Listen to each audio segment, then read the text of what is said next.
मेरे प्यारे बच्चों, किसी ने क्या खूब कहा है, जिंदगी बहुत हसीन है, कभी हंसाती है तो कभी रुलाती है, लेकिन जिंदगी के भीड़ में जो खुश रहता है, जिंदगी उसी के आगे सर झुकाती है।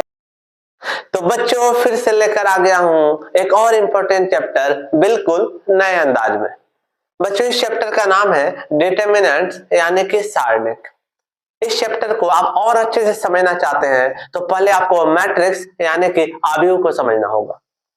बच्चों, जो मैंने लास्ट वीडियो बनाई थी वो थी मैट्रिक्स के बारे में, जिसमें मैंने इंट्रोडक्शन के साथ साथ प्रीवियस ईयर्स के क्वेश्चन भी सॉल्व किया। तो पहले आप उस वीडियो को जाकर देखें, और हाँ, अगर आपने उस वीडियो को देख लिया है तो आपको बहुत बहुत धन्यवाद। तो चलो बच्चों, पहले देखते हैं कि इस चैप्टर से कितने क्वेश्चन पूछे जाते हैं। आप देख सकते हो 2011 से लेकर 18 तक की 1 मार्क्स से क्वेश्चन पूछे जाते थे, 2 मार्क्स से क्वेश्चन पूछे जाते थे, ऑन एन एवरेज बोल सकते हो 2 या 3 क्वेश्चन। लेकिन विगत 4 सालों में यानी कि 19, 20, 21, 22 में यहाँ पे 1 मार्क्स से क्वेश्चन तो बड़े ही बड़े हैं, 2 मार्क्स से क्वेश्चन भी बड़े हैं, साथ साथ लॉन्ग क्वेश्चंस भी पूछे जा रहे हैं। यानी कि board exam point of view से देख सकते हो कि ये चैप्टर थोड़ा सा इंपॉर्टेंट तो है। ठीक है बच्चों, तो चलो इस वीडियो में हम क्या क्या देखने वाले हैं पहले ध्यान देते हैं।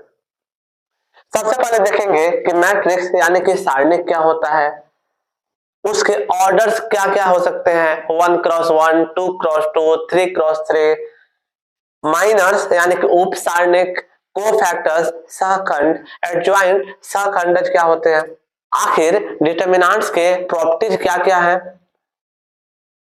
उसके बाद देखेंगे बच्चों कि जो हमने मैट्रिक्स में इनवर्स निकाला था रो ऑपरेशन करके, उस तरह के क्वेश्चन को हम लोग बाय डिटरमिनेंट सॉल्व करेंगे। और उसके बाद बच्चों देखेंगे प्रीवियस ईयर क्वेश्चन। बच्चों, आपको कहीं जाने की जरूरत नहीं है, मैंने ज्यादा से ज्यादा प्रीवियस ईयर के जो क्वेश्चंस है उसको इस सिंगल वीडियो में कवर किया है। तो चलिए बच्चों आगे बढ़ते हैं। बच्चों, आपको याद होगा कि जब आप क्लास 10 में थे तो आपने पढ़ा था कि कितने सॉल्यूशन यानी कि समाधान होते हैं। तो आप देख सकते हो 3 सॉल्यूशन के बारे में पढ़ा था।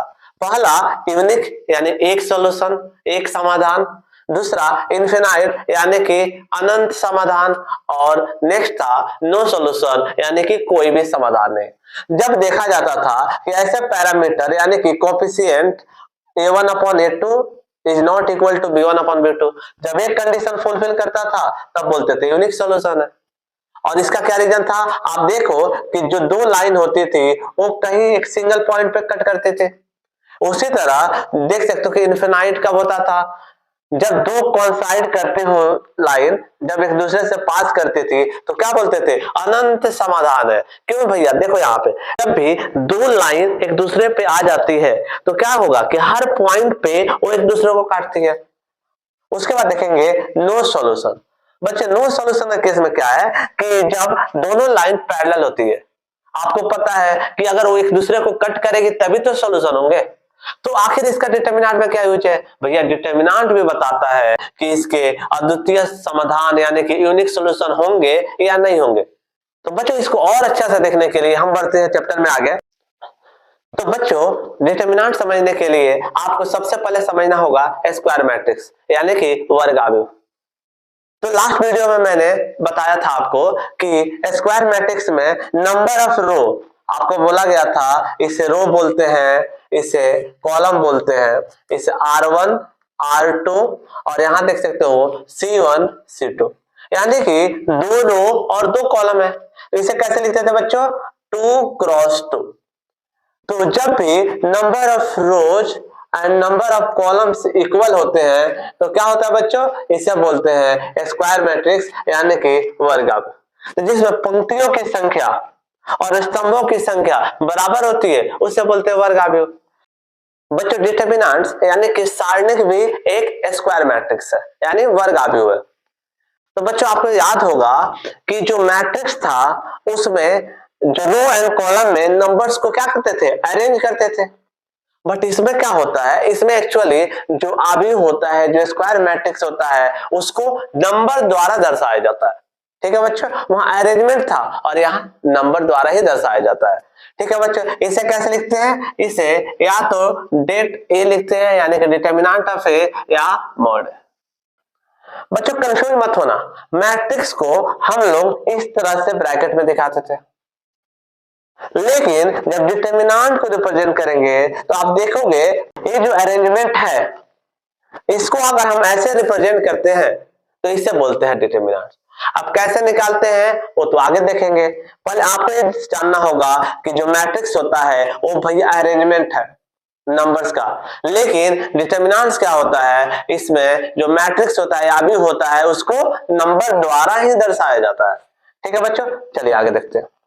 अब आपको बताया था लास्ट क्लास में कि जो जितने रो होते हैं और जितने कॉलम होते हैं उनको लिखने के तरीका को क्या बोलते हैं अपन, ऑर्डर बोलते हैं। जैसे मान लिया कि 2 रो 2 कॉलम है तो क्या लिखेंगे अपन, 2 क्रॉस 2, इसे ही क्या बोलते हैं बच्चों, इसे ऑर्डर बोलते हैं। तो सबसे पहले है कि ऑर्डर 1 होता है, यानी कि जब प्रथम कोटि होता है उसमें डिटर्मिनेंट्स क्या होता है। मान लिया बच्चों कि जो मैट्रिक्स है वो है ए, तो जो डिटर्मिनेंट निकालोगे वो क्या होगा बच्चों, वो वही सदस्य हो जाएगा जो कि उस मैट्रिक्स में था। ठीक है, जैसे मान लिया बच्चों कि ए दिया है मैट्रिक्स 15, तो बच्चों इसका क्या होगा ऑर्डर, इसका ऑर्डर हो गया 1 क्रॉस 1। ठीक है बच्चों, 1 रो 1 कॉलम, तो इसका जब आप डिटर्मिनेंट निकालोगे तो क्या होगा, वही सेम नंबर हो जाएगा। ठीक है बच्चों, आगे बढ़ते हैं। तो प्रथम कोटि में क्या होता है बच्चों, सेम जो मैट्रिक्स में होता है वही डिटर्मिनेंट हो जाता है, सो सिंपल। नेक्स्ट बच्चों बढ़ते हैं कि 2 क्रॉस 2 का डिटर्मिनेंट कैसे निकालते हैं, यानी कि द्वितीय कोटि को कैसे सॉल्व किया जाता है। आप देखना बच्चों, आपको बताया गया था ए फर्स्ट रो फर्स्ट कॉलम है, यानी कि प्रथम पंक्ति पद प्रथम स्तंभ। दूसरा क्या है, फर्स्ट रो सेकंड कॉलम। ए क्या है, सेकंड रो फर्स्ट कॉलम। ए क्या है, सेकंड रो सेकंड कॉलम। तो इसमें क्या है, ये आपको पोजीशन को दिखाता है कि भैया ये जो नंबर है वो 1 1 पे है, 1 2 पे है, 2 1 पे है या 2 2 पे है। एक इसका ऑर्डर क्या होगा बच्चों, इसका ऑर्डर होता है 2 क्रॉस 2। ये भी एक स्क्वायर मैट्रिक्स है। ठीक है बच्चों, तो एक्चुअली डिटर्मिनेंट कैसे निकालते हैं पहले उसको देख लेते हैं। पहले हम क्या करते हैं बच्चों, इसको बोलते हैं, आपको बताया गया था प्रिंसिपल डायगोनल। तो सबसे पहले हम इन दोनों एलिमेंट्स को क्या करेंगे, मल्टीप्लाई करेंगे, यानी कि A11 से A22 को मल्टीप्लाई करेंगे। अब बच्चों कौन बच गया, अब आपका बच गया A21 एंड A12। तो क्या करोगे, A21 और A12 को मल्टीप्लाई करोगे। ठीक है बच्चों, और उसके बाद इन दोनों का जब डिफरेंस निकालोगे, जब इनको सॉल्व करोगे तो जो आंसर आएगा उसे बोलते हैं डिटर्मिनेंट। ठीक है बच्चों, जैसे कि आप देख सकते हो आपके पास मैट्रिक्स दिया हुआ है वो है 2 1 -1 3। अब बच्चों जब इसका डिटर्मिनेंट निकालेंगे तो आपको सबसे पहले ऐसे रिप्रेजेंट करना होगा। उसके बाद जब आप सॉल्व करोगे तो सबसे पहले क्या लोगे बच्चों, 2 × 3। ठीक है बच्चों, ये हो गया। फिर आप क्या करोगे, माइनस, अब क्या लोगे बच्चों, -1 × 1, यानी कि -1 को आपको क्या करना है, 1 से मल्टीप्लाई करना है। तो क्या होगा बच्चों, 2 3 जा 6 6 -1 हो गया बच्चों, 1 × -1 क्या हो जाएगा, -1 हो गया। अब -1 को माइनस से मल्टीप्लाई करोगे तो क्या हो जाएगा, +1, यानी कि जो डिटर्मिनेंट है वो क्या आ जाएगा बच्चों, वो आएगा 7। ठीक है, यानी कि सबसे पहले आपको ऐसे मल्टीप्लाई करना है, फिर आपको ऐसे मल्टीप्लाई करना है, फिर दोनों का डिफरेंस लेना है। ठीक है बच्चों, चलिए नेक्स्ट देखते हैं। अब चलिए बच्चों बोर्ड में जो क्वेश्चन पूछे गए हैं उसको सॉल्व करते हैं। तो पहला क्वेश्चन आपके सामने है कि अगर 10 2 35 7, यानी कि 2 क्रॉस 2 का एक डिटर्मिनेंट फाइंड करना है। तो क्या करेंगे बच्चों, सबसे पहले देखेंगे 10 × 7, क्या करेंगे 10 × 7 को मल्टीप्लाई करेंगे, फिर उसको किससे घटाएंगे, 2 × 35। ठीक है बच्चों, क्या आएगा आप देख सकते हो 70 और इधर हो गया 70, यानी कि जो आंसर होगा 0। सो बच्चों क्या आंसर होगा, D is the correct answer. ठीक है बच्चों, आगे बढ़ा जाए। चलिए, तो बच्चों देख सकते हो कि आपने इसको सॉल्व कर लिया। अब इस क्वेश्चन को सॉल्व करने के लिए बच्चों सेम वही मेथड अप्लाई करेंगे। क्या करेंगे, 10 × 6, आप देख लो क्या करेंगे बच्चों, 10 × 6, यानी कि 10 × 6 माइनस 30 इंटू 2 या 2 इंटू 30, सो आपका आ जाएगा 60 माइनस 60, क्या होगा बच्चों answer 0। So 0 is the correct answer. ठीक है बच्चों, आगे बढ़ेगा। चलिए नहीं देखते। तो एक और पैटर्न है, यहाँ पे आप देख सकते हो कि cos theta minus sine theta, sine theta cos theta. अब क्या होगा बच्चों, डरना नहीं है, सेम वही मेथड फॉलो करना है। ठीक है, क्या करेंगे हम बच्चों, आप देख लो कि हम cos थीटा को cos थीटा से मल्टीप्लाई करेंगे तो क्या हो जाएगा बच्चों, cos स्क्वायर थीटा, और बीच में माइनस आ गया। फिर देखेंगे साइन इंटू साइन, तो बच्चों क्या हो जाता है साइन स्क्वायर थीटा, बट ये क्या है, ये ऑलरेडी एक माइनस है इसके अंदर, तो ये हो गया आपका साइन स्क्वायर थीटा। जब इसको सॉल्व करेंगे तो ये हो जाएगा cos square theta plus sine square theta. अब बच्चों आपको पता है कि sign square theta plus cos square theta क्या होता है, 1 होता है। ये क्या है, आइडेंटिटी है, यानी कि फॉर्मूला है। तो आप देखो क्या होगा बच्चों answer, B is the correct answer. ठीक है बच्चों, आगे बढ़े जाए। चलिए अब देखते हैं, आप इन सभी क्वेश्चन को प्रैक्टिस करना। ठीक है बच्चों, चलिए आगे देखते हैं। तो चलो बच्चों एक अलग तरीके का क्वेश्चन देखते हैं। इसमें क्या पूछता है कि आपको एक अननोन क्वांटिटी दे देगा, अननोन वैल्यू दे देगा, जैसे कि x दिया हुआ, और फिर पूछेगा x का वैल्यू क्या होगा। कोई बात नहीं, हम सेम वही मेथड फॉलो करेंगे। चलिए बच्चों, तो क्या दिया है आप देख सकते हो, x दिया है, 15 दिया है, 4 दिया है, 4 दिया है। इसका क्या करना बच्चों, इसका आपको निकालना है डिटरमिनेंट। तो देखो x इंटू 4 क्या हो जाएगा बच्चों, 4x हो जाएगा, माइनस 15 इंटू 4 क्या हो जाएगा बच्चों, 60 हो जाएगा, इक्वल टू 0।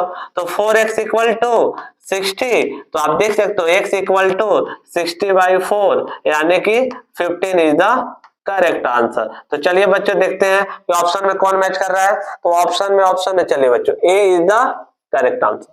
ठीक है बच्चों, तो ऐसे ही छोटे छोटे क्वेश्चंस हैं, बट ये हर साल इस चैप्टर से पूछे जा रहे हैं। ठीक है, नेक्स्ट चलते हैं। तो देखो बच्चे ये भी क्वेश्चन है, आप कर सकते हो, इसको भी चलो सॉल्व करते हैं। ठीक है, अब देखो क्या करेंगे बच्चों, इसको मल्टीप्लाई करेंगे तो क्या हो जाएगा, एक्स स्क्वायर होगा। इसको मल्टीप्लाई करेंगे तो क्या हो जाएगा, 18 टू जा 36, 36 हो जाएगा। इसको देखो बच्चों, इसको मल्टीप्लाई करेंगे क्या हो जाएगा, 36 हो जाएगा। फिर इसको मल्टीप्लाई करेंगे तो ये हो जाएगा 36। तो एक चीज देख रहे हो यहाँ पे कि X square minus 36 equal to 0, तो एक्स स्क्वायर इक्वल टू 36, यानी कि बच्चों आपको पता है x इक्वल टू √36, जो कि क्या देगा बच्चों, +-6। आपको पता है जब भी स्क्वायर रूट निकाला जाता है तो किस में टूटता है, +-6। तो क्या होगा बच्चों, B is the correct answer. ठीक है बच्चों, चलिए आगे बढ़ते हैं। अब इसे प्रैक्टिस के लिए रखा गया है आपको कि आप इन जितने भी क्वेश्चंस है आप देख लो, स्क्रीनशॉट ले लो और घर पे इसको प्रैक्टिस करना। ठीक है बच्चों, चलिए ये जितने भी क्वेश्चंस है मैंने लाया है कि आप इन सभी क्वेश्चन को प्रैक्टिस करो, सभी एक ही तरह के क्वेश्चंस है। ठीक है बच्चों, चलिए आगे बढ़ते हैं। अब देखना, अब ये थोड़ा सा अलग है तो मैं इसको सॉल्व करता हूं। दिया क्या गया है कि एक मैट्रिक्स दिया है 1 2 4 2। ठीक है बच्चों, अब क्या करना है आपको, उस मैट्रिक्स को 2 से मल्टीप्लाई करके जो डिटरमिनेंट सारणिक निकालते हो वो इक्वल होगा किसके, उस मैट्रिक्स का डिटरमिनेंट निकालकर जब 4 से गुना करोगे। ठीक है, तो चलिए चेक करते हैं। तो आप इसका अगर निकालते हैं तो पहला है एलएचएस ले लेते हैं। एलएचएस में देखो बच्चों क्या दिया है, पहले तो लेते हैं 2a। ठीक है, तो 2 क्या होता है बच्चों, 2a देख सकते हो, a आपका 1 2 4 2, और ये क्या है बच्चों, ये है मैट्रिक्स। तो देखना मल्टीप्लाई करना, सो आपने देखा था कि 2 1 जा 2 2 2 जा 4 4 2 जा 8 2 2 जा 4, ये आ गया। ठीक है बच्चों, तो चलो अब इसका निकालते हैं कि इसका डिटरमिनेंट क्या होगा। तो जब आप 2a का डिटरमिनेंट निकालोगे तो क्या होगा बच्चों, 4 2 जा 8 माइनस 4 बट्टे 32। ठीक है बच्चों, अब क्या करेंगे बच्चों, आएगा 24 विथ माइनस साइन। ठीक है, तो चलो अब देखते हैं आरएचएस क्या होगा। चलो अब आरएचएस देखने के लिए आगे बढ़ते हैं कि आरएचएस में क्या बोल रहा है कि सबसे पहले आप मैट्रिक्स का डिटरमिनेंट निकालो। तो चलिए बच्चों डिटरमिनेंट निकाल लेते हैं हम। आप देख लेना, आपका ए जो दिया हुआ है वो है 1 2 4 2, ठीक है बच्चों। अब चलिए अब इसका डिटरमिनेंट निकालते हैं, यानी कि पहले मॉड ए निकालते हैं। तो ये हो जाएगा 1 2 जा 2 माइनस 4 2 जा 8, सो 2 माइनस 8 माइनस 6, ठीक है। तो अब आरएचएस प्रूव करने के लिए क्या करोगे, क्या दिया है 4 इंटू ए। तो आप जब मल्टीप्लाई करोगे 4 को -6 से तो क्या आ जाएगा -24। अब आप देख सकते हो कि एलएचएस आया है -24, आरएचएस आया है -24, हेंस बोल सकते हो कि जो लेफ्ट हैंड साइड है वो क्या है आरएचएस यानी राइट हैंड साइड के इक्वल होगा, ठीक है बच्चों। ऐसे ही इस तरह के क्वेश्चन अगर आते हैं तो आप क्या करना, जैसा पूछा जा रहा है उस तरह से स्टेप बाय स्टेप या आरएचएस और एलएचएस लेकर आगे बना सकते हो। चले अब बच्चों आता है कि ऑर्डर अगर 3 क्रॉस 3 हो तो, ठीक है बच्चों। आप देख सकते हो ये कुछ नया नहीं है, ये लास्ट क्लास में ऑलरेडी कवर किया गया है कि सर 3 क्रॉस 3 मैट्रिक्स होता है तो कैसे निकालते हैं। तो बच्चों 3 क्रॉस 3 का डिटरमिनेंट निकालने के लिए आपको इसको छोटे छोटे 2 क्रॉस 2 में कन्वर्ट करना पड़ेगा। आपको या तो किसी रो यानी पंक्ति के अलॉन्ग जाना होगा या तो कॉलम यानी कि स्तंभ के अलॉन्ग जाना पड़ेगा, ठीक है बच्चों। तो हम क्या कर रहे हैं, एक रो सिलेक्ट कर रहे हैं या कॉलम भी सिलेक्ट कर सकते हो, ठीक है बच्चों। तो मैं सिलेक्ट कर रहा हूं इस रो को A11। बच्चों जब A11 लेंगे तो याद रखना A और A एलिमेंट्स को नहीं लेंगे, इसके साथ क्या करेंगे हम इसका 2 क्रॉस 2 का डिटरमिनेंट निकालेंगे। इसी तरह बच्चों जब हम A12 को लेंगे तो क्या करेंगे, इसको छोड़ेंगे और A जो एलिमेंट्स बच गया इनका क्या करेंगे, इनका हम डिटरमिनेंट लेंगे, ठीक है बच्चों। इसी तरह जब आप अपने A1 ले लिया, A12 ले लिया, A13 लोगे, इसको छोड़ोगे जो बच गया उसका क्या करना है, उसका डिटरमिनेंट निकालना, ठीक है बच्चों। यानी कि आप देख सकते हो इस फिगर में अगर आप अनिल कपूर को सिलेक्ट कर रहे हो, ठीक है, तो क्या करना पड़ेगा, इधर और इधर के जो भी एक्टर एक्ट्रेस विलन है इनको क्या करना पड़ेगा, छोड़ देना पड़ेगा, और जो बच गए हैं उनका डिटरमिनेंट निकालोगे। फिर इसको अगर लेते हो तो क्या करना पड़ेगा, इसको और इसको छोड़ देना पड़ेगा, जो बच गया उसका डिटरमिनेंट निकालना।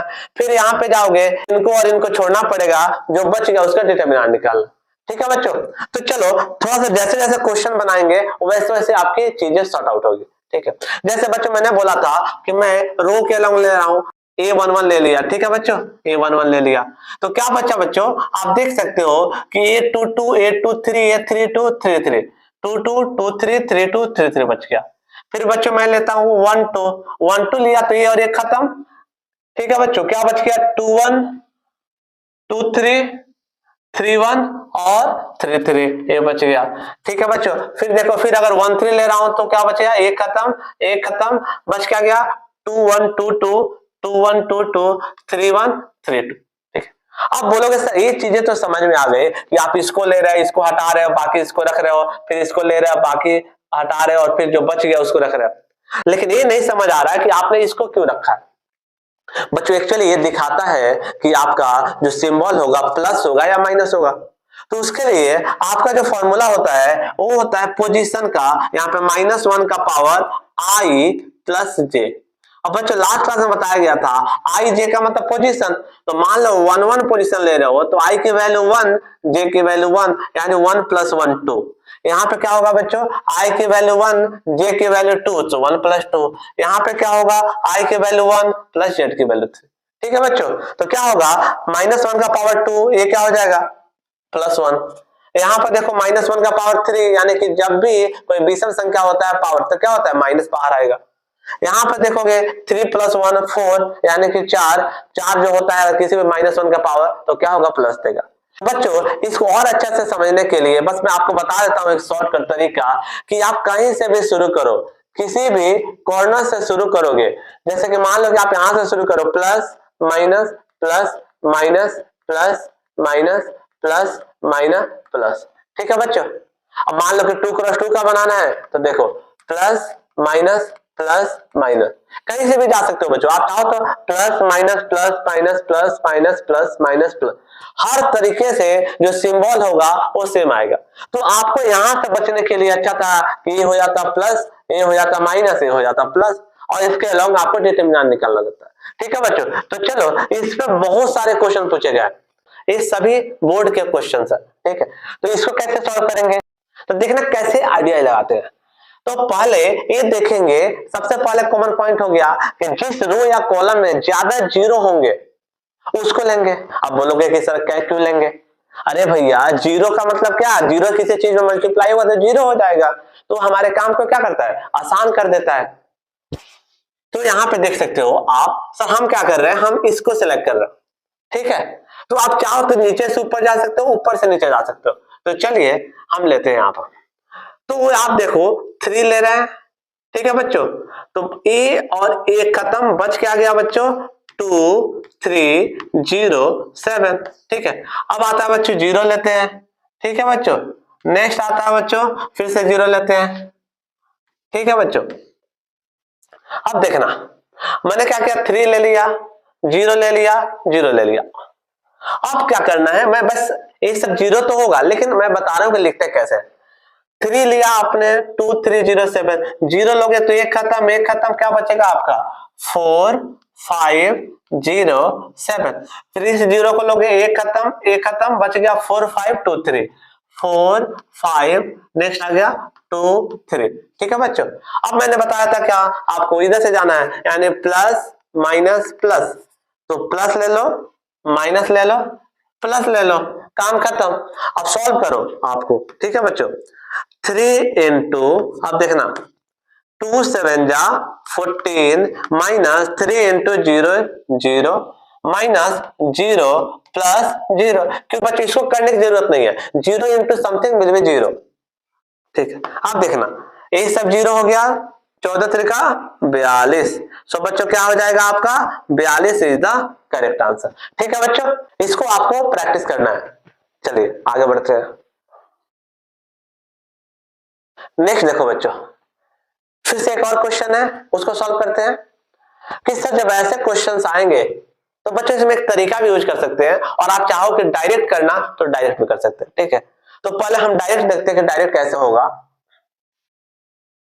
1 लेकर चलेंगे, तो ध्यान देना कि आप अगर 1 लेकर चल रहे हो तो क्या होगा बच्चों, एक खत्म, ये हो जाएगा 9 त्रिका 27 माइनस 4 6 24।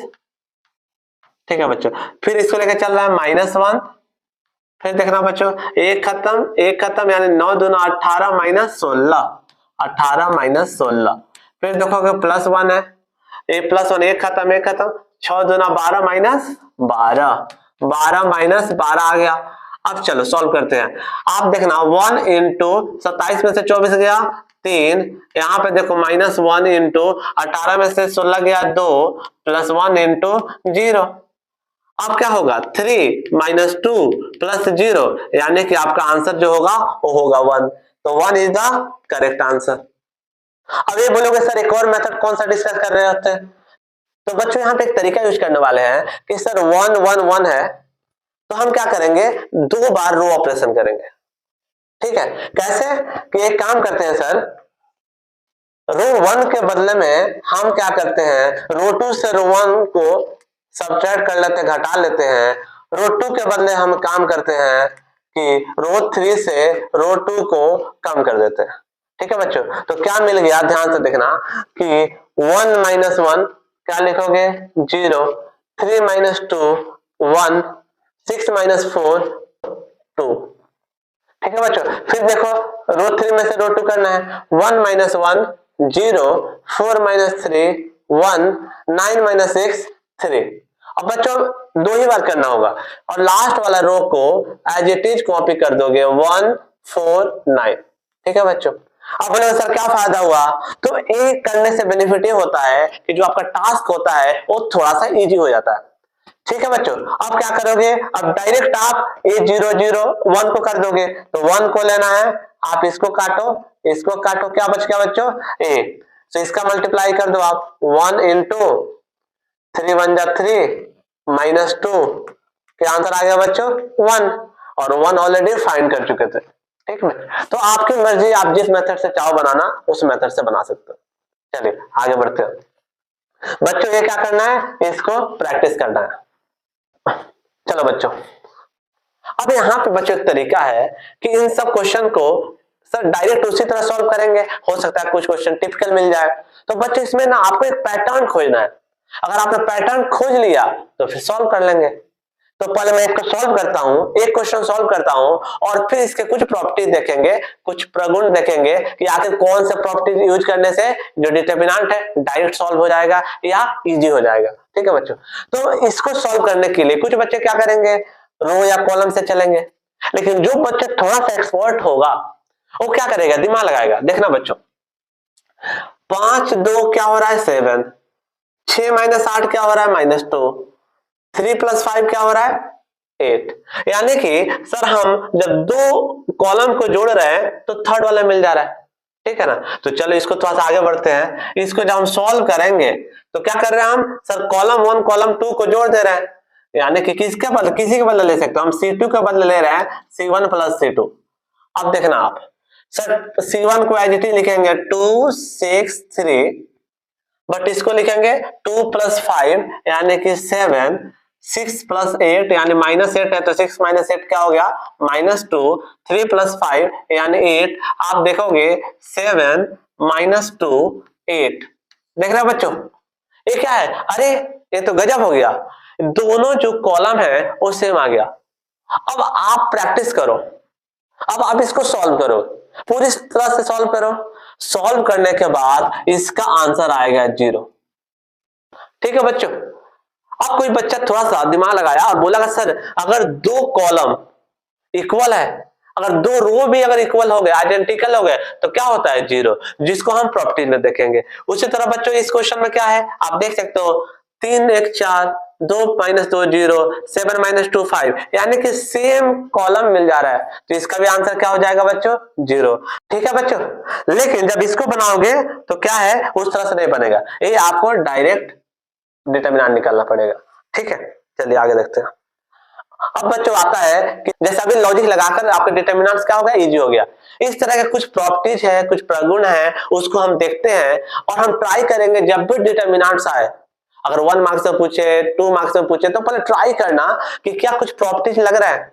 अगर लग रहे हैं तो ठीक है लगा दो, टाइम बचेगा, आंसर भी आ जाएगा।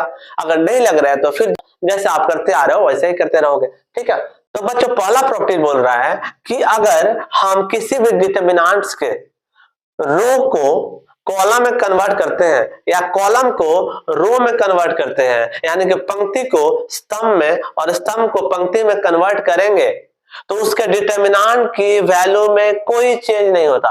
जैसे कि आप देख सकते हो यहाँ पे, ये जो एक रो है, पंक्ति है, वो क्या बन गया, कॉलम बन गया। सेकेंड जो रो है वो क्या हो गया, सेकेंड कॉलम। थर्ड जो रो है वो क्या बन गया बच्चों, थर्ड कॉलम। यानी कि तीनों रो तीनों कॉलम में चल गया, लाइक ट्रांसपोज हो गया। तो इस कंडीशन में मान लिया कि इसका अगर डिटरमिनेंट अगर डेल्टा है और इसका डेल्टा 1 है तो दोनों क्या होगा बच्चों, दोनों इक्वल ही रहेंगे, कभी भी चेंज नहीं होगा, यानी कि अपरिवर्तित रहेगा। ठीक है बच्चों, ध्यान से समझना कि पंक्ति को रो में करोगे, रो को पंक्ति में करोगे, कोई फर्क नहीं पड़ेगा। अब यहां देख सकते हो आप कि ये क्या है, ये एक्ट्रेस की रो है, ये एक्ट्रेस की रो है और ये विलेन विलेन का रो है। ठीक है बच्चों, अब हम क्या करते हैं, सभी रो में सभी पंक्ति में इसको कॉलम करते हैं। जो हीरो थे, एक्ट्रेस थे, वो क्या हो गए, कॉलम वाइज हो गए। जो एक्ट्रेस ऐसे थी वैसे आ गए। जो यहाँ पे विलन ऐसे थे, यानी जो देख रहे हो गब्बर सिंह जो पहले पोजीशन पे, अब गब्बर सिंह टॉप पे चले। ठीक है बच्चों, तो जब भी रो कॉलम में चले जाए या कॉलम रो में कन्वर्ट हो जाए, इस कंडीशन में क्या होता है, अपरिवर्तित रहता है। किसके वैल्यू, डिटरमिनेंट के वैल्यू। नेक्स्ट आ जाते हैं बच्चों, बोला जा रहा है कि जब दो रो यानी दो पंक्तियां या दो कॉलम दो स्तंभ चेंज होते हैं तो उनकी वैल्यू तो फिक्स होती है, बट सिंबल चेंज हो जाता है, यानी प्लस है तो माइनस हो जाएगा, माइनस है तो प्लस। कैसे है देखो यहाँ पे बच्चों, जैसे देखो ए रो 1 है, A1 A2 A3, B1 B2 B3 C1 C2 C3। क्या हुआ बच्चों, मैंने क्या किया, रो थर्ड को रो 1 से चेंज कर दिया। अगर ऐसे कंडीशन होता है तो क्या होगा, अगर इसका डेल्टा है तो इसका क्या होगा माइनस डेल्टा 1, इसका 5 है तो इसका -5 1, इसका -3 है तो इसका +3, यानी कि चिन्ह बदल जाता है। ठीक है बच्चों, जो साइन आता है वो चेंज होता है।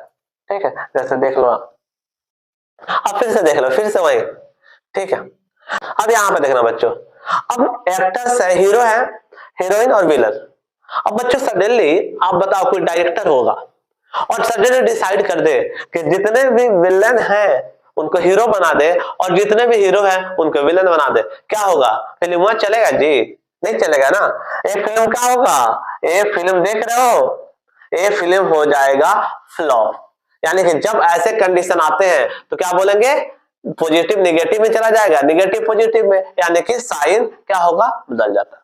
अब बोलोगे सर आप इनको क्यों नहीं चेंज कर रहे हो? तो भाई इनको भी चेंज कर सकते हो, कोई दो रो या दो कॉलम को चेंज करोगे तो उसके सिंबल में क्या होगा? चेंज होगा, बट वैल्यू क्या होगा? वैल्यू सेम रहेगा।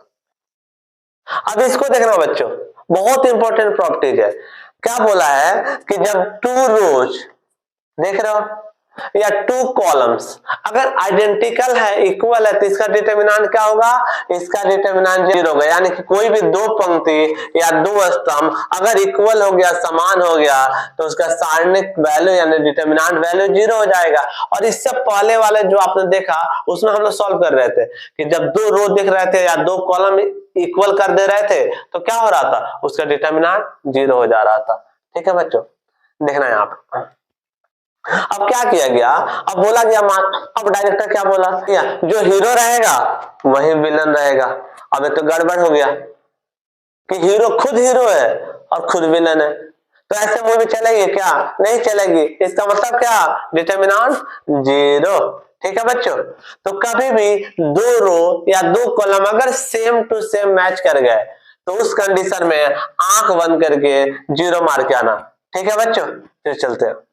नेक्स्ट आता है बच्चों कि अगर डिटरमिनेंट्स में कोई कांस्टेंट से मल्टीप्लाई करते हो तो किसी एक रो या एक कॉलम में जाके मल्टीप्लाई होता है। याद करना बच्चों, मैट्रिक्स में जब मल्टीप्लाई करते हैं तो क्या होता था कि सभी सदस्य से मल्टीप्लाई होते थे, पर डिटरमिनेंट में केवल एक सिंगल रो या सिंगल कॉलम में मल्टीप्लाई होता है। जैसे देख सकते हो कि कोई आपका डिटरमिनेंट दिया गया है, इसमें क्या किया? k से मल्टीप्लाई किया, तो क्या हुआ? मैं रो ले रहा हूं, ठीक है बच्चों, तो k a1 k a2 k a3 केवल एक सिंगल रो में मल्टीप्लाई हो गया। ठीक है, यानी कि जो भी डिटरमिनेंट निकालोगे और उसमें अगर k से मल्टीप्लाई करते हो तो टोटल जो डिटरमिनेंट आएगा उसमें k से मल्टीप्लाई करोगे तो सेम वही आंसर आएंगे। ठीक है बच्चों, नेक्स्ट चलते हैं। अब देख लो यहाँ पे, ठीक है, अब ये था आपका कोई डिटरमिनेंट था, ठीक है, कोई डिटरमिनेंट के वैल्यू है। अब हमने क्या किया? एक कांस्टेंट यानी कि विलन को ला दिया। ठीक है बच्चों, अब विलन क्या करेगा? किसी एक रो या किसी एक कॉलम के साथ जाएगा, यानी या तो हीरो को अटैक देगा या तो हीरोइन को किडनैप करेगा। यही करते हैं ना विलन, या तो हीरो से लड़ेगा या तो हीरोइन को किडनैप करेगा। तो यहाँ पे क्या करेगा? अमरीश पुरी भाई साहब है, वो क्या करेंगे? वो यहाँ पे जाओगे, देखोगे यहाँ अनिल कपूर के साथ अटैक कर रहे हैं और यहाँ सलमान खान के साथ, यानी कि इनका काम है दोनों हीरो से लड़ना। अब उसी चीज को यहाँ पर दिखा गया कि भाई यहाँ इससे भी लड़ रहा है, इससे भी लड़ रहा है, तो इसी चीज को रिप्रेजेंट किया जाता है कि कोई भी कांस्टेंट से मल्टीप्लाई करोगे डेल्टा में तो इक्वल होगा। ठीक है, चलो अब देखो यहाँ पे आपको बस देखना है और आंसर मार देना है। अब सर बोलोगे क्या 1 2 3 नहीं 1 2 5 वो सर 3 होता तो काम बन जाता। कोई बात नहीं, कोई बात नहीं, चलो हम देखते हैं सर कुछ कॉमन निकलता है क्या। चलिए कॉमन निकालते हैं। ठीक है बच्चों, चलिए अब देखना, एक काम करते हैं, इसमें 2 4 6 2 बाहर निकल जाएगा, तो इससे क्या करते हैं 2 बाहर निकाल लेते हैं। आपको पता है किसी एक रो या एक कॉलम से निकलना है तो बाकी एज इट इज रह जाएगा 1 2 3 1 2 5 और ये क्या हो जाएगा 1 2 3। सर मजा आ गया, 1 2 3 1 2 3 दोनों रो सेम, दोनों कॉलम सेम। अब भैया दोनों कॉलम सेम मतलब अपने प्रॉपर्टीज, यानी कि जो डिटरमिनेंट की वैल्यू होगी वो क्या हो जाएगा? वो हो जाएगा जीरो। ठीक है, नेक्स्ट चलते हैं। इसको भी देखना बच्चों, 1 3 4 2 7 9 4 9 6 मिल रहा है बच्चों। यहाँ पर देखना कॉलम में एक काम करते हैं, इसको कंपैरिजन करना। कि देख रहे हो 1 4 जा 2 4 जा 4 4 जा, यानी कि 4 कॉमन। अब बच्चों इसको 4 बाहर निकाल लेते हैं।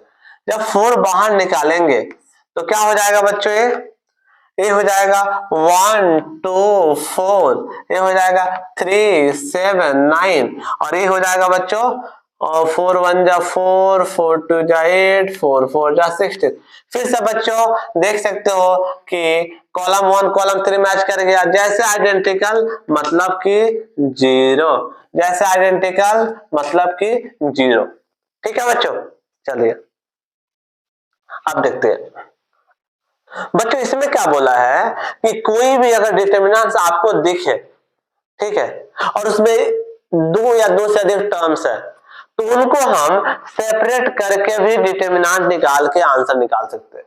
ठीक है बच्चों, जैसे यहाँ पे देखो 2 नंबर से 2 नंबर से 2 अलग अलग नंबर से, तो हम क्या करेंगे, पहले वाले के साथ डिटर्मिनेंट निकाल लेंगे और फिर जो सेकंड वाला है उसके साथ अलग डिटर्मिनेंट निकाल लेंगे, दोनों को निकाल के जोड़ देंगे। क्यों? क्योंकि बच्चों इससे क्या होता है, इससे जो क्वेश्चन होता है वो थोड़ा सा आसान हो जाता है। तो बच्चों देखो यहाँ a1 a2 a3 था, ये पहला टर्म था, तो मैंने क्या किया, पहला a1 a2 a3 ले लिया, दूसरा लैम्डा 1 लैम्डा 2 लैम्डा 3, और बच्चों नीचे वाला तो सेम है तो कोई फर्क नहीं पड़ेगा। ठीक है, तो इसको निकालना पड़ेगा, इसको निकालना पड़ेगा, फिर दोनों को जब ऐड कर दोगे तो क्या हो जाएगा, तब जो डिटर्मिनेंट निकलेगा उसी का वैल्यू होगा।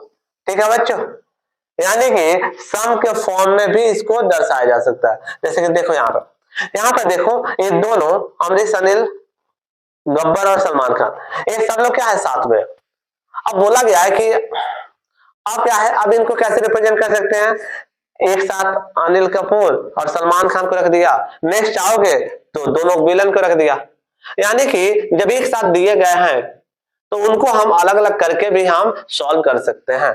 ठीक है बच्चों, चलो नेक्स्ट, चलो अब देखो कैसे, अब सेम चीज है, यहाँ पे चेक करो कि सर इनको कैसे सॉल्व करेंगे, तो देखा जाएगा कि, तो इसको सॉल्व करते हैं। देखो बच्चों कुछ नहीं करना, सेम वही मेथड है आपका।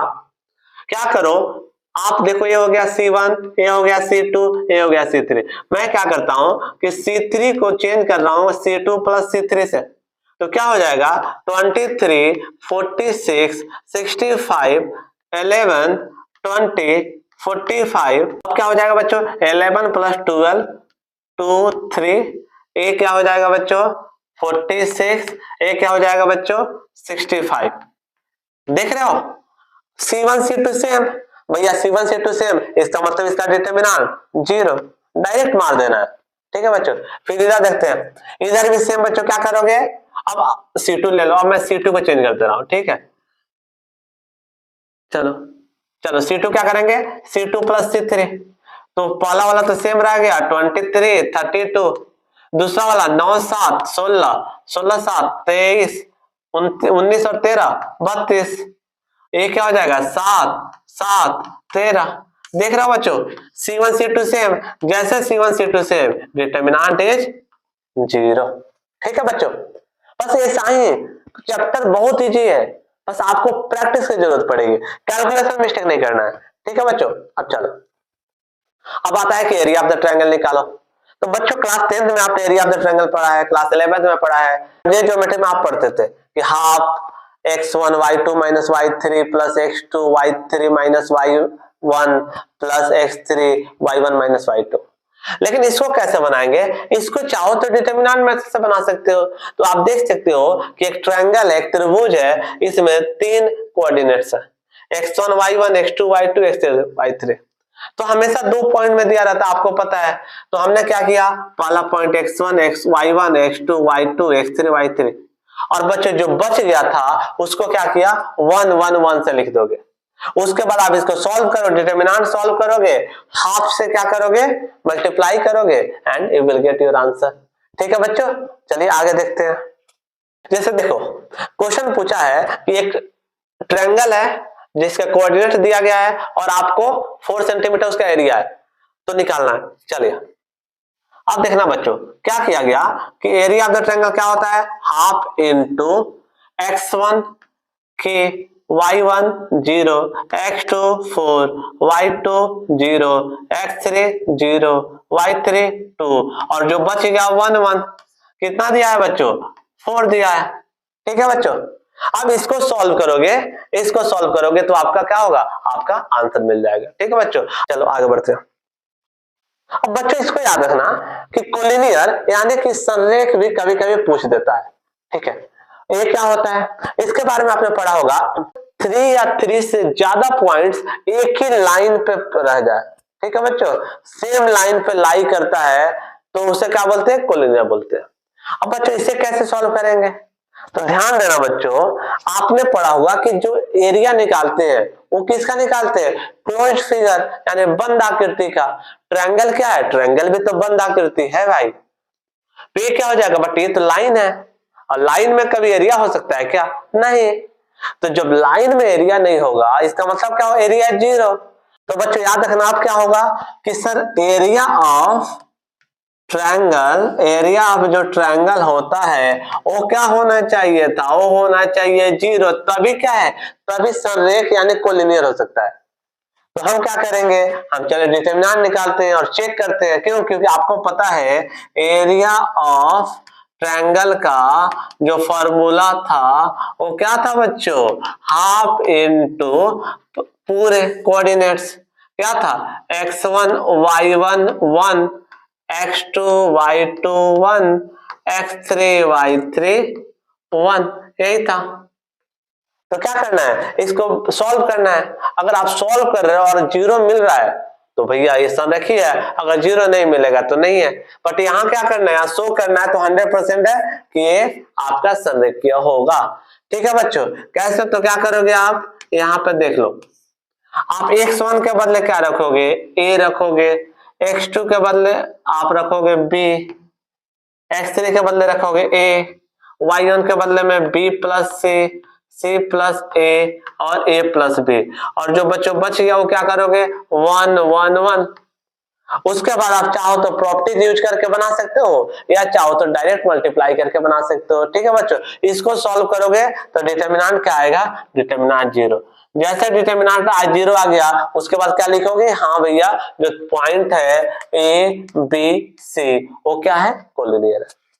ठीक है बच्चों, आगे बढ़ा जाए। अब यहां से बच्चों हम चलेंगे माइनर निकालेंगे, फिर एडजॉइंट निकालेंगे यानी उपसारणिक निकालेंगे। ठीक है ना बच्चों, तो बच्चों इसको थोड़ा सा ध्यान देना। ठीक है, थोड़ा सा पैसेंस रखना। आपको क्या करना है, माइनर का मतलब होता है उपसारणिक यानी कि उस रो और कॉलम को डिलीट करना। आप जिस एलिमेंट को सिलेक्ट करोगे उसके रो और कॉलम को डिलीट करना ही क्या कहलाता है, माइनर। तो चलिए अब देखो यहाँ पे मैंने मान लिया कि 1 1 पोजीशन लिया। ठीक है बच्चों, ये सभी क्या है, सदस्य है। और M11 क्या है, M11 क्या है, माइनर का पोजीशन है। ठीक है बच्चों, तो देखना आप यहाँ पे A11 हम क्या कर रहे हैं, इसको सिलेक्ट कर रहे हैं। जैसे इसको सिलेक्ट किया तो इधर और इधर खत्म। ठीक है बच्चों, क्या बच जाएगा A22। फिर चलते हैं 1 2, अब इसको सिलेक्ट करते हैं। इसको सिलेक्ट करेंगे तो उस पंक्ति और स्तंभ को डिलीट कर देंगे, बच क्या गया A21। फिर हम जाएंगे A21 में क्या होगा, A और A खत्म, क्या बच गया आपका A12। फिर जाएंगे A2 में तो क्या हो जाएगा, A और A खत्म, क्या बच गया A11। ठीक है बच्चों, यानी कि आप देख सकते हो कि जो माइनस निकाला है वो क्या है, हम उस रो और कॉलम को डिलीट करके जो बच जा रहा था उसको हम उस पोजीशन में लिखेंगे। तो आप देखना माइनर को जब बनाना है तो क्या करोगे 1 1 1 2 2 1 2 2। इसके बदले में क्या लिखना है आपको, ये देखो इसके बदले में जो वैल्यू निकाले रहोगे उस वैल्यू को पुट कर देना। ठीक है, 2 2 2 1 1 2 1। ठीक है बच्चों, देख लिया, ध्यान से समझना कि मैंने क्या बोला कि आपको जिसको सिलेक्ट करना है उसके रो या कॉलम को डिलीट मार दो और जो बच गया उसके पोजीशन पे लिखना है। ठीक है, फिर अगर मान लीजिए इस पोजीशन को सिलेक्ट कर रहे हो तो इसको और इसको डिलीट मारो, इसको सिलेक्ट करो। ठीक है, एलिमिनेटिंग रो और कॉलम को ही हम बोलते हैं माइनर। नेक्स्ट चलो सर 3 क्रॉस 3 में क्या होगा, 3 क्रॉस 3 में भी सेम होगा, बट भैया 2 क्रॉस 2 था तो एक एलिमेंट बच जा रहा था तो लिख दे रहे थे। 2 क्रॉस 2 में आपको थोड़ा सा ध्यान देना है, वो है कि जब आप 1 1 पोजीशन को सिलेक्ट करोगे तो ध्यान देना क्या आएगा बच्चों आपको, आप क्या किया, आपने इसको डिलीट मारा, इसको डिलीट मारा, बट अभी भी क्या है, अभी भी 4 सदस्य बच गया, यानी कि देख सकते हो, तो ए 2 2 2 3 3 2 2 2, अगर इनका आप डिटर्मिनेंट निकाल दोगे तो आपका ए निकल जाएगा। ठीक है बच्चों, इसी तरह क्या है 2 1, अब मान लो इसको सेलेक्ट कर रहे हो, इसको सेलेक्ट कर रहे हो तो क्या होगा, आप इसको और इसको हटा दोगे, किसका डिटर्मिनेंट आएगा, ए 1 2 1 3 3 2 3 3। ठीक है, तो ऐसे ही करके आप पोजीशन वाइज क्या करना है, आपको वैल्यू निकालना है, और फिर उसके बाद क्या करोगे, फिर उसके बाद आप सजा दोगे M1 1 1 2 1 3 2 1 2 2 2 3 3 1 3 2 3 3, तो ये जितने भी आ जाएंगे ये माइनस आ जाएंगे। ठीक है, चलिए आगे बढ़ते हैं। अब आता है बच्चों कोफैक्टर, यानी कि सहखंड। क्या बच्चों याद रखना, जो माइनस निकाला है आपने ना, माइनस को उसके सिंबल के साथ लिखना ही कोफैक्टर कहलाता है। ठीक है, माइनस क्या निकाले, आप रो और कॉलम को डिलीट कर दे रहे थे, आंसर लिख दे रहे थे, बट कोफैक्टर क्या है, सहखंडज क्या है कि आपको प्लस और माइनस लिखना है, और प्लस माइनस लिखने के लिए आपको थोड़ा सा इस मेथड को यूज करना रहता है। तो बच्चों आप चाहो तो ऐसे यूज कर सकते हो, आपको बता गया था आई प्लस जे क्या है, पोजीशन है, जैसे पहला पोजीशन 1 1 है तो 1 प्लस 1 2 माइनस 1 का पावर 2 प्लस में, और उसके बाद M11, यानी कि जब M11 लिखोगे तो क्या होगा, उसको लिखोगे प्लस में, उसी तरह 1 2 लिखोगे तो क्या हो जाएगा, 1 प्लस 2 3, ये हो जाएगा माइनस में, M12 माइनस में, M21 भी माइनस में, और M22 प्लस में। ठीक है बच्चों, तो मैंने इसी का बच्चों शॉर्ट कर दिया था कि आप M1 M2 ये सब तो निकाल लिए थे माइनस में, उसके बाद बस ये याद रखना प्लस माइनस लगा देना, जैसे ये लगा दिया माइनस के साथ जैसे आप लगा देते हुए तो क्या बन जाता है, ए बन जाता है कोफैक्टर। समझ रहे हो आप, उप सारणिक के साथ जैसे आप सिंबल चिन्ह लगा देते हो तो वो क्या हो जाता है, वो सहखंड। ठीक है, अब इसे समझने के लिए आपको क्वेश्चन करना पड़ेगा, बट पहले उससे समझ लेते हैं कि 3x3 में, भैया 3x3 में भी सेम है। आप क्या किए, आप सबसे पहले माइनस निकाले, माइनस जैसे निकाल लिए आप क्या करोगे, आपको सिंबल यूज करना है, तो आपका मन करे तो आई प्लस जे वाला सिंबल यूज करो। ठीक है, और अगर नहीं मन करे तो आप ऐसा plus minus plus minus plus minus plus minus plus इसको यूज कर लो, तो जहां प्लस है वहां M11, जहां माइनस है माइनस M12। ठीक है, तो इस प्लस माइनस के साथ अगर माइनर को लिख देते हो तो उसे क्या बोलते हैं, उसे बोलते हैं कोफैक्टर, यानी कि सहखंड। ठीक है बच्चों, तो पहले आप निकाल रहे हैं माइनर, माइनर को जब सिंबल के साथ लिख रहा है तो हो जा रहा है कोफैक्टर। ठीक है, चलो अब इसको बनाते हैं, एक क्वेश्चन बनाया जाए। चलिए, तो आपके पास मैट्रिक्स दिया है 2 माइनस 4 0 एंड 3। ठीक है बच्चों, ये दिया है। अब क्या करना है बच्चों, सबसे पहले इसका माइनर निकालते हैं। चलो बच्चों माइनर निकालते हैं, M11 निकालते हैं। M11 क्या, इसको छोड़ा तो ये खत्म, 3 बचा। M12 निकालते हैं, 12 ये है बच्चों, तो इसको लिया, एक खत्म, 0 बचा। फिर लेते हैं बच्चों M21 लेते हैं, ए इसको खत्म, -4 बचा। फिर बच्चों लेते हैं M22, तो क्या बचा, 3, एक खत्म खत्म बचा 2। ठीक है बच्चों, तो क्या करेंगे, अगर हम इसको सजाते हैं तो माइनस जो आया वो क्या आया, 3 0 -4 2, ये क्या होगा बच्चों, ये हो गया उप सारणिक यानी कि माइनर। ठीक है, अब क्या बच्चों क्या करना है, अब इनको सिंबल के साथ लिखना है। ठीक है बच्चों, अब इसको अगर हम सिंबल के साथ लिख देंगे तो काम बन जाएगा, तब आपका सहखंड यानी कोफैक्टर। तो चलिए पहले आता है प्लस, आपको याद है, याद करो, प्लस माइनस माइनस प्लस। तो चलिए पहला प्लस के साथ लिखेंगे +3, दूसरा माइनस के साथ लिखेंगे -0 मतलब 0, तीसरा माइनस के साथ, देखो जहां माइनस पहले से और फिर एक और माइनस लगाना है यानी +4, फिर दूसरा +2, तो आप देखोगे कि जो आंसर आएगा वो है 3042। ये क्या हो गया बच्चों, ये हो गया आपका सहखंड और ये हो गया आपका माइनर यानी कि उप सारणिक। ठीक है, उम्मीद करता हूं कि ये समझ आ रहा होगा।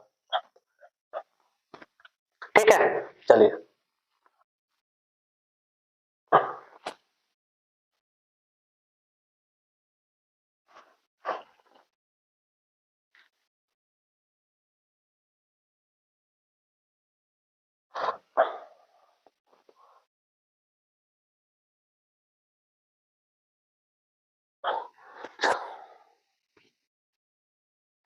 चलो बच्चों, अब क्या है, अब है एडजॉइंट यानी कि सहखंडज।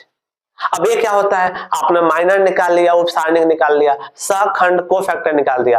अब एक लास्ट काम करना है, वो होता है ट्रांसपोज। ठीक है बच्चों, क्या करना था याद करो कि जो पंक्ति है उसको कॉलम में करना होता था, यानी कि जो रो है उसको कॉलम में, जो कॉलम है उसको रो करना रहता था, उसी को तो ट्रांसपोज बोलते थे। तो जो आपका आंसर आया कोफैक्टर का, उसको क्या करोगे, ट्रांसपोज करोगे। जैसे ट्रांसपोज कर दिया तो उसका आंसर क्या हो जाएगा, वही तो होगा एडजॉइंट।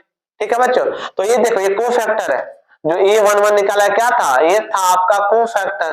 अब जैसे कोफैक्टर को आप क्या करोगे, आप ट्रांसपोज करोगे तो ये क्या देगा, एडजॉइंट। इसे क्या लिखते हैं, इसे ADJ लिखते हैं। ठीक है बच्चों, इसे क्या बोलते हैं, इसे सहखंडज बोलते हैं। तो चलिए बच्चों इसको निकालते हैं। जो हमारा मैट्रिक्स दिया गया है वो है आपका 2 -4 0 3।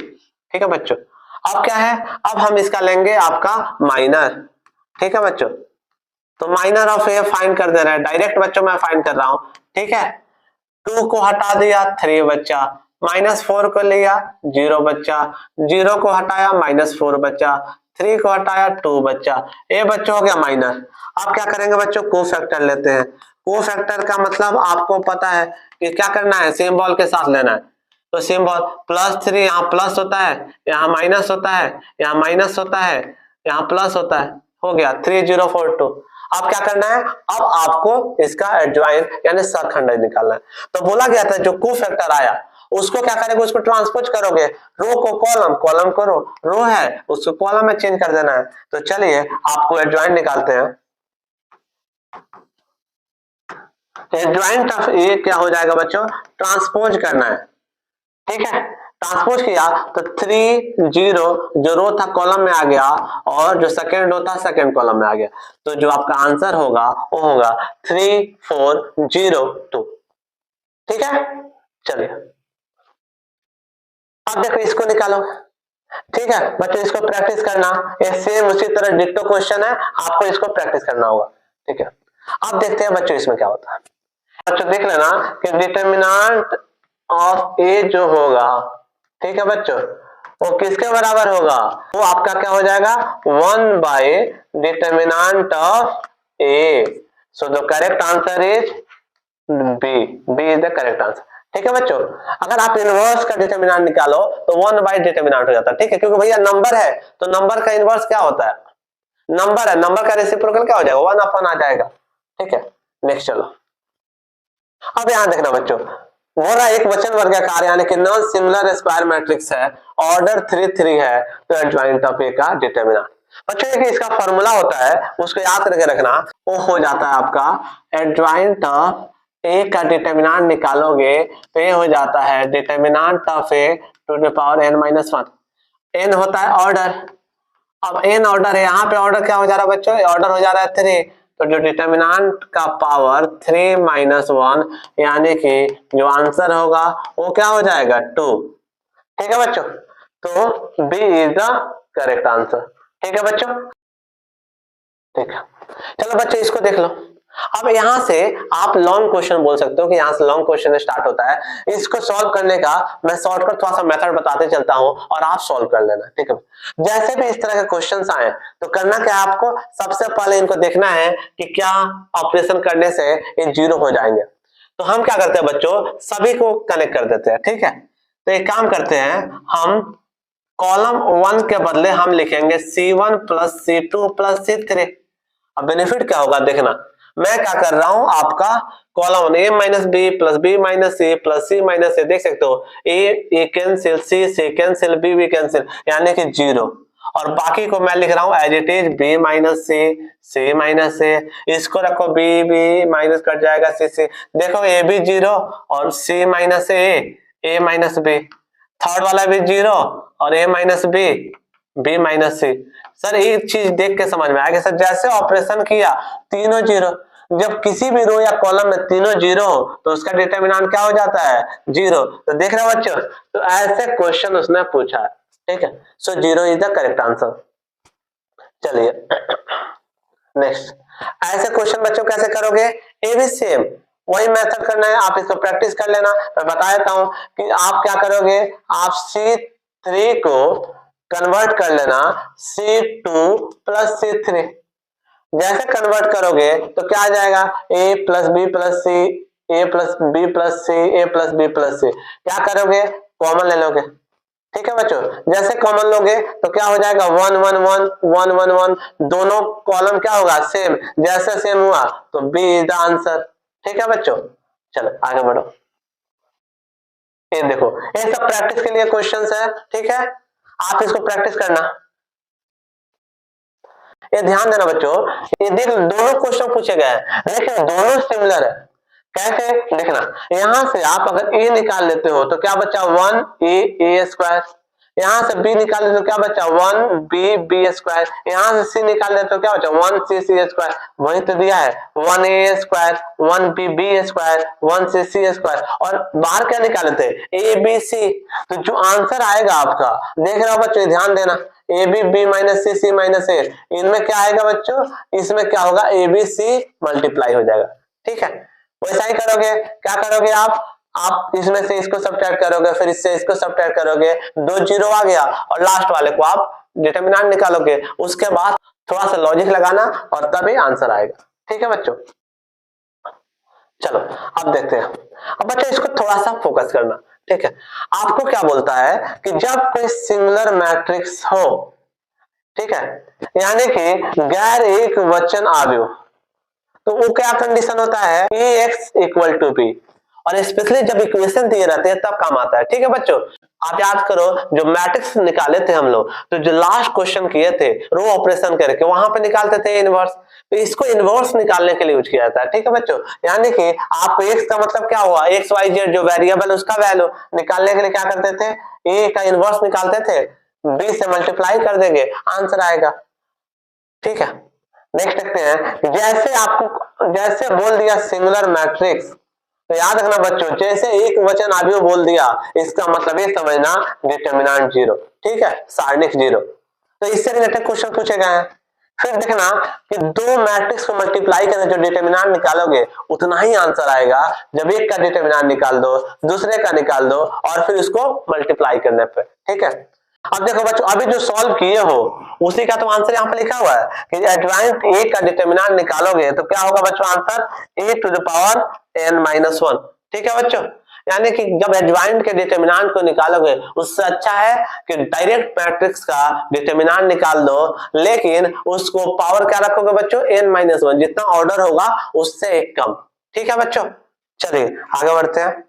अब यहाँ पे चलना, व्युत्क्रम यानी कि इनवर्स निकालना है। और यही लास्ट टॉपिक है बच्चों, आपको मैट्रिक्स में भी इनवर्स निकालते थे तो रो ऑपरेशन था, अब थोड़ा सा इजी कर दिया। ठीक है, तो बच्चों इसमें इनवर्स कैसे निकालते हैं ध्यान देना। सबसे पहले इन चीजों को फोकस करना कि क्या क्या निकालना है आपको।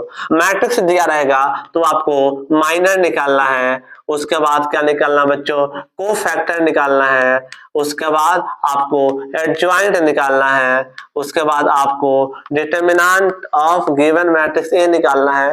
फिर क्या करोगे, फिर फॉर्मूला होता है कि ए इनवर्स इक्वल टू जो एडजॉइंट आया उसको ऊपर रखेंगे और उसको जब हम डिटरमिनेंट से डिवाइड करेंगे तो जो आंसर आएगा वही बच्चों होगा इनवर्स। फिर से बता रहा हूं, आपको क्या करना है, आपको एडजॉइंट निकालना है, एडजॉइंट निकालने के बाद उसको डिटरमिनेंट से डिवाइड करना है और उसके बाद जो आंसर आया वो हो जाएगा आपका इनवर्स। ठीक है बच्चों, ये थोड़ा सा इजी होता है जो मैट्रिक्स के रो ऑपरेशन करने से, मैट्रिक्स के रो ऑपरेशन करने से ज्यादा इजी होता है। ठीक है बच्चों, तो चलिए देखते हैं।